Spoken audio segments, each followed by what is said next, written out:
O assunto de hoje são os conversores seriais USB. A comunicação serial aí é uma técnica bastante antiga para comunicação entre dispositivos. A ideia é que a gente tenha aí um sinal de dados sem sinal de clock associado, por isso que a gente fala que é assíncrono, né? Então a convenção é que normalmente esse sinal de dados está em nível alto. Quando vai começar a transmissão, esse sinal vai para o nível baixo, permanece aí pelo tempo de 1 bit, é o chamado start bit, e depois disso vem vindo os vários bits do dados. Aí no final ele volta para a situação de repouso, né, para o nível alto, e permanece aí por algum tempo, são chamados stop bits. Para isso funcionar, as duas pontas tem que ter acertado previamente aí qual é o tempo de cada bit, ou seja, qual é a velocidade, quantos bits por segundo vai ter na comunicação. Na parte de PC, originalmente a gente tinha os conectores aí de 25 pinos. No PCAT foi que o pessoal mudou para trabalhar aí só com 9 pinos por questão de espaço. Tá? Então tem aqui o conversor DB9, DB25, era uma coisa aí que era útil lá nos anos 80, vai? A comunicação serial aí assíncrona, ela era usada muito com modem. Então, para poder fazer essa comunicação com o modem, foram acrescentados outros sinais, e a convenção elétrica usada nessa época era o RS-232. Para ganhar maior sensibilidade aí a ruído, ela usa tensões relativamente altas, mais 12 e menos 12. Tá? Então, tem aqui outro produto lá dos anos 80, começo dos anos 90, que é o testador aí de RS-232, onde aquele interrompe a comunicação e passa aqui por aqui, ele indica, através de LED, os sinais, tanto de transmissão e recepção, como de alguns dos sinais de controle. Né? Os sinais de controle estão associados ao uso, aí, principalmente de modem. Mais para frente, a comunicação serial assíncrona aí com RS-232 se mostrou muito limitada, então foi aí que surgiu o USB, com a ideia de ser uma coisa mais versátil, e também aí uma comunicação mais robusta. Então, ao invés de ter só um sinal de dados, ele tem 2 sinais diferenciais aí. Suporta taxas mais altas e com o tempo ainda foi subindo ainda mais, né? Depois teve o USB 2, o USB 3. Né? E tem, enquanto que no serial assíncrona os dados estão aí praticamente diretos, né? No USB você tem todo um protocolo. Entre outras coisas, o dispositivo tem que se identificar para o computador. Tá? Então aí tem dois números aí importantes, é o chamado VID e PID, o Vendor ID e o Product ID, são identificadores do fabricante e do produto. Né? Então a partir dessa combinação de fabricante e produto, dá para o sistema operacional saber que dispositivo é aquele, saber que driver tem que ser carregado, que recursos do micro isso vai estar associados, né? Mas aí surgiu essa questão aí no meio de como fazer a ligação entre as duas gerações aí. Então aí uma das coisas que o USB previu desde o começo é ter um perfil, ter uma forma de você ligar dispositivos seriais assíncronos usando o USB. Obviamente para isso precisa ter aí algum componente, seja um circuito, seja um microcontrolador, seja o que for, que recebe por um lado os dados aí da serial e encapsulam ele na forma que a USB espera. Da mesma forma, os dados que ele recebe da USB, ele converte isso nos dados brutos aí necessários para a serial. Então é isso o que essas plaquinhas aqui todas fazem, tá? É essa adaptação aí para, de um lado, conversar com o serial assíncrono, do outro lado, falar USB. Essas placas aqui em particular, elas não são RS-232 na outra ponta, que não trabalham com questão de mais ou menos 12 volts. Elas trabalham com níveis TTL, que é 0 e 5 volts, né? E em alguns casos aqui também trabalham com a tensão 0 e 3,3. Um uso comum aí desses adaptadores seriais USB é no caso de microcontroladores. É bastante comum microcontroladores terem uma saída serial assíncrona. Eventualmente, se não tiver, ele consegue até ir pulsando um pino digital aí para pelo menos transmitir dados de forma assíncrona, né? Mas é mais incomum e exige não só hardware, mas software também, você ter microcontroladores com conexão aí USB. Então, falando num caso ainda mais específico, né, no caso da placa Arduino, o primeiro Arduino, o protótipo dele, digamos assim, funcionava com serial com a RS-232. Eles logo viram que isso não atenderia mais os micros recentes, né, que estavam já abandonando aí o serial RS-232. Então a primeira solução que eles fizeram foi botar um desses adaptadores. Então eu tenho aqui um Mega, clone de Mega aqui, está escrito Arduino, mas na verdade não é um Arduino. E ele tem aqui esse integrado aqui pertinho da porta USB, é um integrado que é usado aí também em algumas dessas plaquinhas para fazer a conversão entre o USB e o serial. Tem um integrado dedicado para isso. Mais para frente, quando chegou aí o Uno R3, o pessoal resolveu, ao invés de usar aquele integrado que tem custo e tem algumas desvantagens, eles colocaram aqui um microcontrolador, também uma T-Mega, curiosamente, com capacidade de USB. Então esse aqui é um microcontrolador que está dedicado para a função de, por um lado, falar com USB, do outro lado, fazer o serial assíncrono com a T-Mega principal aqui. No Arduino Leonardo, eles experimentaram economizar esse segundo microcontrolador, então eles trocaram uma T-Mega principal por um modelo com interface USB. Então aí o USB aqui é nativo, tá? De ponta cabeça, né? Mas isso traz alguma série de diferenças aí na operação, então o Arduino Leonardo não fez assim tanto sucesso quanto o Uno. Um outro detalhe importante aí no caso dos Arduinos é que a carga de software é feita normalmente pela USB e a carga de software é feita por uma parte do software chamado bootloader, né? E o bootloader ele roda quando o microcontrolador é resetado. Então, nas primeiras versões aí de Arduino, o que acontecia na hora que você quer carregar o software, você tinha que apertar o botão de reset. Obviamente isso era um pouco incômodo para o operador, o cara esquecia, apertava na hora errada, acabava ficando um tempo meio crítico. Então, o que o pessoal fez foi o circuito que eles falam de auto-reset, onde nessa serial aqui que é simulada através da USB, um daqueles sinais de controles antigos lá usados por modem, ele acaba sendo usado para resetar o computador, o microcontrolador. Então o que acontece é que na hora que o computador conecta nessa serial, isso faz com que esse sinal mude, e aí reseta, e aí vai executar o bootloader, que aí vai fazer a carga do software. Ok? Então vamos dar uma olhadinha nessas placas aqui, nesses vários modelos que eu tenho. Tem uma série de características aí importantes para a gente olhar na hora que a gente vai escolher uma plaquinha delas. A primeira é a questão de quais sinais ela disponibiliza. Tá, o básico que todo mundo disponibiliza seria aí o RX, o TX, o ground. E normalmente tem um sinal de alimentação, o VCC. Tá? A USB é uma coisa meio estranha, que os sinais de comunicação dela estão em 3,3 volts, mas o sinal de alimentação que vem por ela é de 5.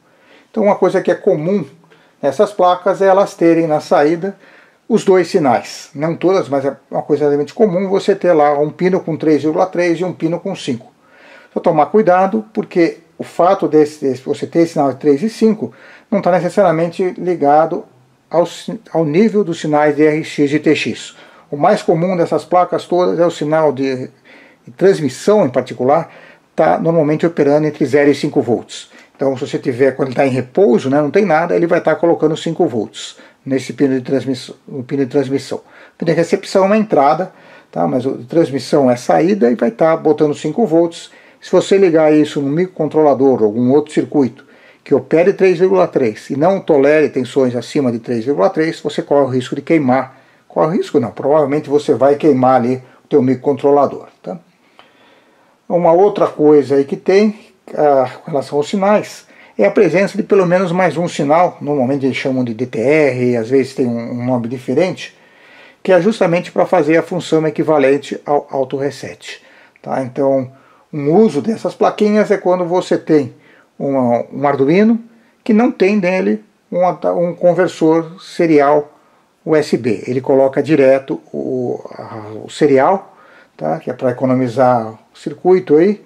Tá? Então, por exemplo, o Arduino Mini Pro, ele é um que não tem o conversor, então você tem que usar uma plaquinha externa. Tá? E aí nessa hora é bom quando você tem esse sinal aí adicional para poder fazer o auto reset. Senão você vai ter que fazer o reset manualmente. Então vamos dar uma olhada o que a gente tem aqui nessas placas. Eu vou começar talvez por aquela que eu acho que é a pior de todas, que são esses três aqui, que são da Prolific. Usam um chip da Prolific, o PL2303. Deixa eu pegar uma dessas placas. Aqui está no formato de cabo, a plaquinha está escondida aqui dentro. Nesse aqui a plaquinha está escondida com um termo retrátil. Tá? Nesse aqui a plaquinha está exposta, o circuito está aqui bem visível. Tá? Ele tem aqui de saídas, vamos virar aqui para ficar mais visível. Tá? Então ele tem aqui o ground, o RX, o 3X, o 3,3 e os 5 volts. Os sinais da resistência aqui sempre vão estar em 5 volts, então cuidado com isso. Percebam que ele não tem nenhum sinal adicional aí, então não dá para usar ele com fazer o auto reset. E o último problema que tem é essas três placas, ele usa um modelo aí da Prolific, tá, que é um modelo bastante comum até, que é o PL2303HXA, ou então um XA. E esses chips, o driver do fabricante não suporta o Windows 10. Tá? O suporte deles vai só até o Windows 7. O Windows 8, se alguém não estiver usando isso, também não vai funcionar. Então essas plaquinhas são bastante limitadas. Aí você vai ter que usar ela com Linux ou então com até o Windows 7. Tá? Lembrando que também não tem um sinal sinal adicional para fazer o auto reset do Arduino. E também ela não tem a seleção aí de 3,3, 5 volts. Tem que dar mais um outro detalhe, que é a questão da forma como o Windows trabalha. Algumas pessoas criticam o Windows por isso, mas tem pelo menos um caso de uso aí bastante racional para isso. Imagine que você tenha dois dispositivos com adaptadores USB serial e você tem uma aplicação que vai falar com os dois.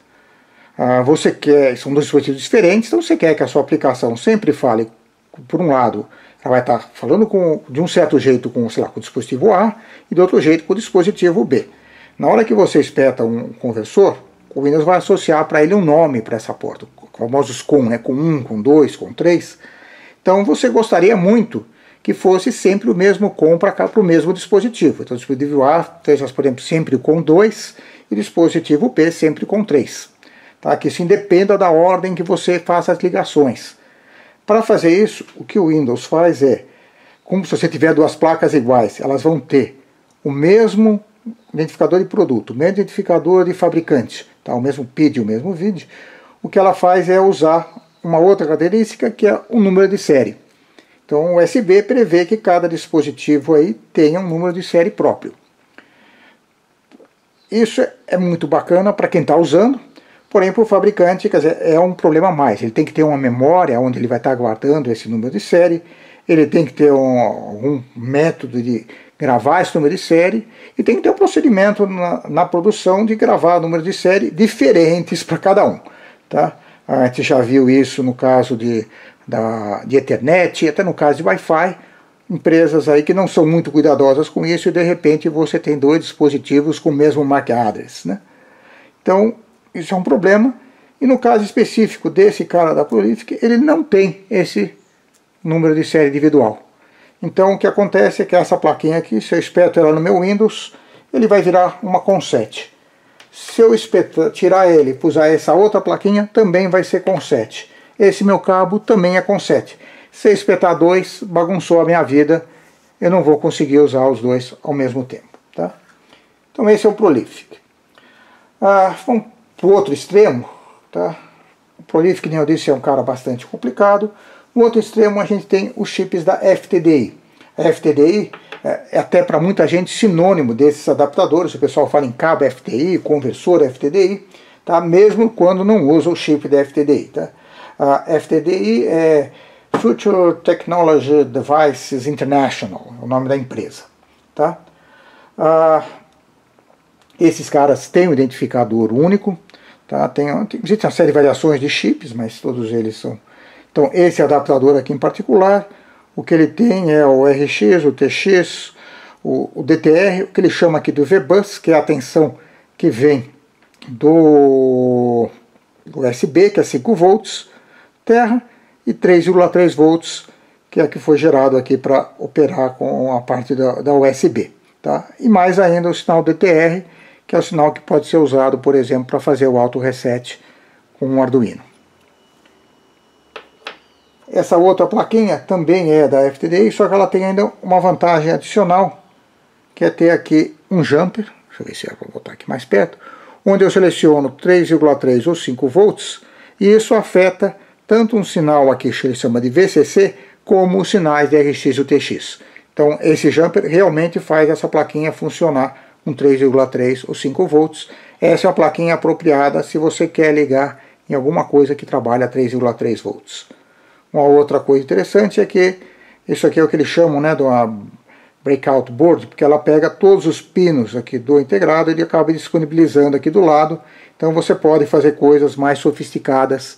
Você tem que pegar e estudar ali o datasheet do integrado para saber como é que são exatamente cada um desses sinais, como é que você usa eles, mas é um recurso interessante. Tá?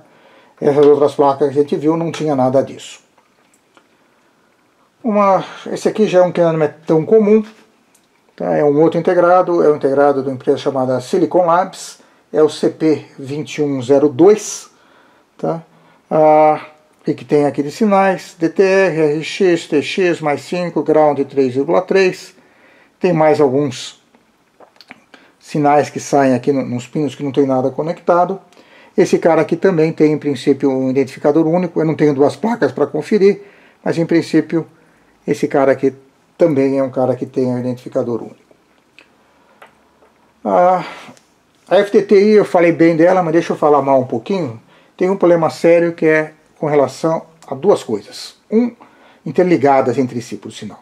Uma é o fato de estar cheio de chips falsificados. As empresas de algum jeito falsificam, geram um chip não oficial, falsificam e vendem como se fosse o FTDI original.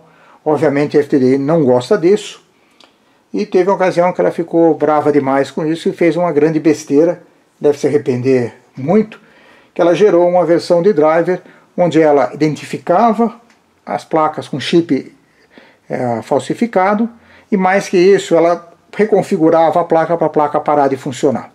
Tá? Então isso causou aí todo um burburinho na época. Muito desses clones baratos aí de Arduino usavam chip falsificados. Então um belo dia o cara atualizou, ele nem percebeu que o driver atualizou, foi lá, ligou o Arduino, parou de funcionar e não voltava mais, porque não tinha como reconfigurar de volta para uma situação aí boa. Então isso foi um incentivo a mais para as várias empresas procurarem alguma alternativa, e foi aí que começaram a falar bastante nesse outro chip, o CH340, que é um conversor que, além de tudo, tem um preço bem inferior aos demais. Tá? Só que ele tem as suas limitações. Ele não tem um número de série único, então nada dele querer ligar dois caras com esse cara num micro. Tá? Essa plaquinha aqui em particular, ela tem uma chavinha de 3,35 volts, mas ela não é assim muito útil, porque o que a gente tem aqui na saída são os sinais ground, CTS, VCC, TX, RX e DTR. Essa chavinha só afeta esse sinal VCC, e conforme eu virar a chavinha vai ser 3,3 ou 5. O sinal de TX vai estar sempre 5. Essa plaquinha é perigosa, você pode pensar, botei no 3,3, posso agora ligar um circuito que só aceita 3,3 volts, não, eu vou queimar ele porque o meu TX está com 5 volts. Ok? Então, acho que é isso que eu tinha para falar aí hoje. Tá? Tem aí a minha coleção aí de plaquinhas. Eu recomendo, apesar de serem mais caras, as placas FTDI normalmente são as de melhor qualidade. É claro que você sempre corre o risco aí de, se você comprar na China, de ser alguma falsificada. Essa aqui eu não tenho certeza se é um chip original. Não vou tentar pegar lá o driver que queima para ver se... Ele não queima, né? Ele só desconfigura. Tá? Mas esse aqui é uma plaquinha chinesa. Pode ser que esse FTDI não seja original. Esse chip, esse aqui da Silicon Labs é uma opção, não é muito comum de achar, mas é uma opção interessante. Tá? O CH340 é a solução para quem quer algo mais barato. Tá? O Prolific, evite, a não ser que você tenha certeza que a plaquinha está usando um chip mais recente que tenha suporte para o Windows 10. Ok? É isso.